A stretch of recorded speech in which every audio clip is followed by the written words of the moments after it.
Dhone MLA కోట్ల Suryaprakash Reddy డోన్లోని area ఆసుపత్రి గురుకుల పాఠశాల మరియు పాతపేటలోని పాత ఆసుపత్రి పరిశీలనలో భాగంగా 100 పడకల ఏరియా ఆసుపత్రికి కావాల్సిన సదుపాయాలు మరియు మిషనరీ తెలుసుకున్నారు. ఎక్స్ రూమ్లు, ల్యాబ్, క్యాజువాలిటీ, డెలివరీ వార్డు మరియు డాక్టర్ల కొరత పరిశీలించారు. అక్కడ ఉన్న రోగులతో మాట్లాడి సమస్యలు తెలుసుకున్నారు. గురుకుల పాఠశాలలో 480 మంది పిల్లలకు hostel, kitchen, dining hall, students bench మరియు నీటి సమస్యలు తెలుసుకుని త్వరలో పూర్తి చేస్తామన్నారు. పాఠశాలలోని పిల్లలతో మాట్లాడి భోజన సదుపాయాలు, నీటి వసతి ఎలా ఉన్నాయని తెలుసుకున్నారు. తదనంతరం పాతపేటలో ఉన్న ఆసుపత్రి భవనాన్ని మరియు పాత మున్సిపల్ భవనాన్ని ప్రభుత్వ ఆఫీసులకు ఉపయోగించుకునేలా చర్యలు చేస్తామన్నారు.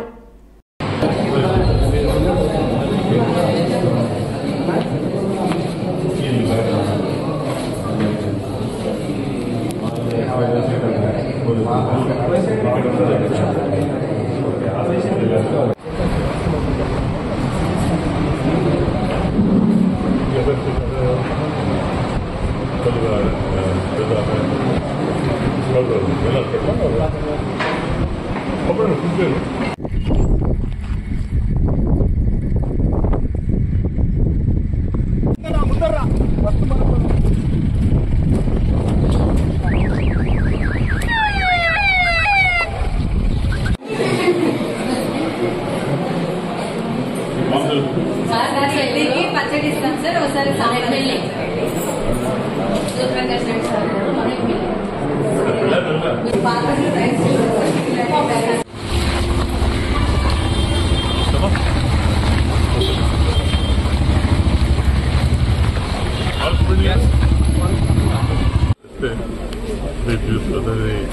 Purpose service purpose అవ్వబట్టాయి.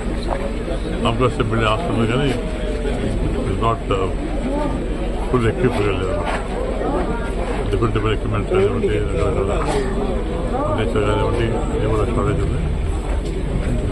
పార్కింగ్ కానీ నేను ఆయన తీసుకొని మాట్లాడి విత్ ఎక్విప్మెంట్ తీసుకొని కొంత మాట్లాడి సైట్ 1 month ఫస్ట్ కూడా ఫుల్ లోడ్ చేసి అంటే ఫుల్ తెప్పించి కొంత ప్రజలకు అందుబాటులోకి ప్రయత్నం చేస్తున్నాం. పొద్దున్న లేడీ హాస్టల్ పోయినాం, వాడడానికి లేదు. అక్కడ ఎవరు రెస్పాన్సిబుల్ ఎవరు లేరు. దాని మీద డిఫరెంట్ యాక్ట్ తీసుకుని చిన్నపిల్లలు కాబట్టి అంతా ఆడపిల్ల హాస్టల్ అంత రెస్పాన్సిబుల్ లేకుండా పనిచేస్తారు. కాబట్టి వాడడానికి వచ్చేసి సస్పెండ్ చేయాలి. ఎందుకంటే ఆడపిల్లలు బయటకు పోతే రెస్పాన్సిబిలిటీ ఇవ్వాలి. రెస్పాన్సిబిలిటీ పడడం లేకుండా తొందరగానే స్టాఫ్ రిక్రూట్ చేసుకుంటూ మన స్టాండర్డ్ డాక్టర్ ఎందుకు రావట్లేదు డాక్టర్స్ సమ్ రీజన్స్ ఉంటాయి. అందుకని దాన్ని మనం రీప్లేస్ చేస్తారు. డాక్టర్ అయిపోతే కొందరు వేరే డాక్టర్ వేసి ఇబ్బంది లేకుండా చూసే ప్రయత్నం చేస్తాం. సో నేను సుమారు ఎప్పుడైనా మంచి డిస్కస్ చేసి వాళ్ళ ప్రాబ్లం డాక్టర్ చెప్పాను. నేను వాళ్ళ ప్రాబ్లమ్స్ ఏంటి, వాళ్ళ ఏమేమి తక్కువనే వాళ్ళ స్టాఫ్ కానివ్వండి, లేదా మామూలుగా ఇన్పేషెంట్స్ ఫుడ్ సిస్టమ్ కానివ్వండి, రకరకాల సమస్యలు మీకు డిస్కస్ చేసి దాన్ని తొందరగా పురుషులతో మాట్లాడి తొందరగా 1 or 2 months దాన్ని కంప్లీట్ చేసి ప్రజలకు అందుబాటులో వస్తా ప్రయత్నం చేస్తాం. Thank you.